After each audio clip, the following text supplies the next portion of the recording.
berusaha dulu, bekerja dulu toh. Memang saya sudah tetapkan bahwa satu hari 1 juta untuk 3 orang ini. Ketika yang si A datang kerja 3 hari full,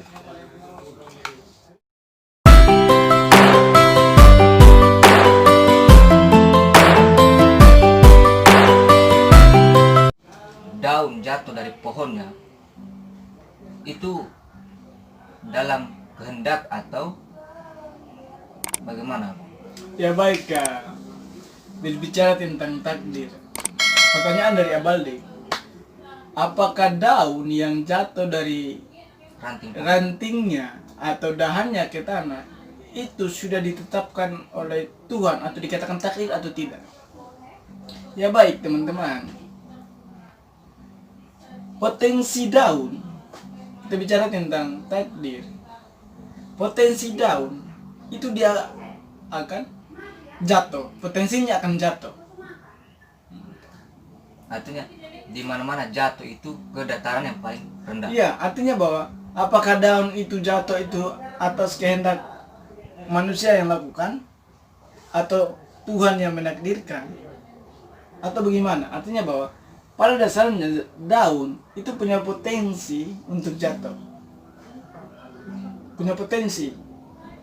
Mau tinggal bagaimana prosesnya atau ikhtiarnya.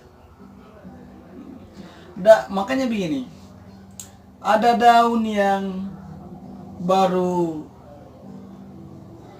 tumbuh, baru mekar, langsung jatuh. Ada daun yang ketika dia mau kuning-kuning, dia jatuh. Ada daun yang sampai tua bengkak, baru jatuh. Artinya bahwa daun itu punya potensi untuk jatuh. Namun, ada ikhtiar atau ada usaha-usaha atau ada hubungan-hubungan antara sebab dan akibat, atau biasa disebut oleh orang-orang intelektual adalah teori kausalitas, teori sebab akibat. Pada dasarnya daun ini akan jatuh, namun dia bisa jatuh muda, jatuh setengah matang, ataupun jatuh matang. Artinya bahwa dia suatu saat dia akan jatuh juga. Mau Berarti takdir yang melalui orang begitu. begini, potensinya daun itu akan jatuh. Oh, artinya esensi dari potensi daun itu. Iya, memang pada dasarnya potensinya dia akan jatuh. Ketika di saat muda kita sentuh dia dan goyangkan dia, maka dia akan jatuh. Ketika angin besar ataupun ketika ada binatang yang sentuh dia dan makan dahinya, maka dia akan jatuh. Namun ketika tidak disentuh, suatu saat angin akan besar, maka dia akan jatuh. Tergantung lingkungan sekitarnya. Mau disentuh ataupun tidak disentuh, daun itu akan jatuh. Seperti itu. Karena potensinya daun akan jatuh. Ada yang jatuh karena ditiup angin, ada yang jatuh karena ketika dia sampai tua dan dia tidak membutuhkan, tidak lagi terjadi dalam ilmu biologi, tidak terjadi fotosintesis lagi, maka daun itu akan perlahan kuning-kuning menguning dan memudahkan menjadi tua, maka tidak ada pertahanan dalam tangkai daun itu, tidak lagi terjadi fotosintesis dalam tangkai daun itu, maka daun itu akan jatuh.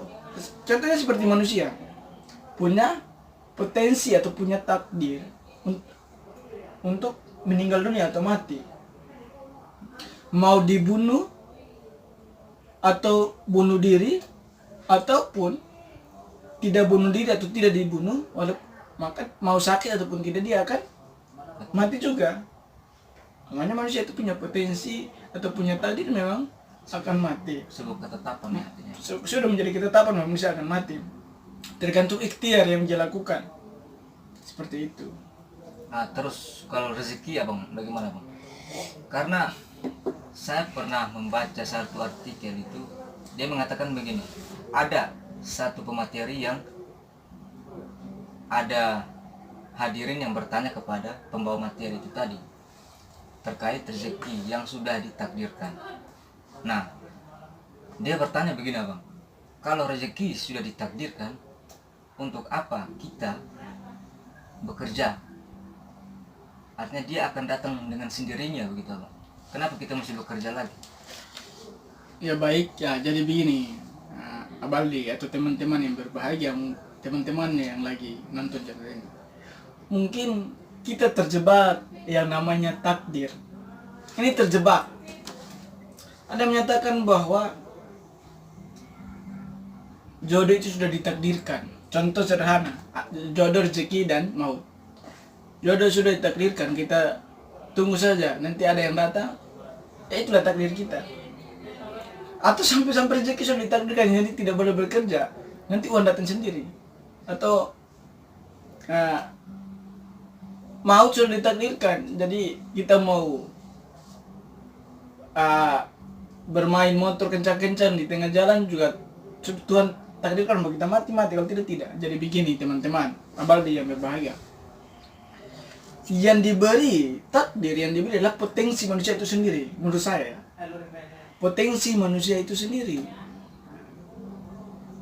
Kalau bicara tentang jodoh, bicara tentang mau, bicara tentang rezeki, itu sudah ditetapkan, sebagaimana ditetapkan potensi itu dengan level yang sama. Semua manusia itu punya level yang sama, punya rezeki yang sama. Nah, terus bagaimana bang? Tinggal bagaimana kita berikhtiar untuk mencapai level itu. Kalau kita berikhtiarnya, berusahanya sungguh-sungguh, maka akan dapat hasil yang baik. Kalau kita berusaha setengah-setengah, maka akan mendapatkan hasil yang setengah-setengah. Analogi sederhana begini. Ada 3 orang yang bekerja di perusahaan saya. Dan saya sudah tetapkan, ini contoh, saya sudah tetapkan bahwa 3 orang ini saya beri gaji yang sama. 3 orang ini 1 hari 1 juta misalnya.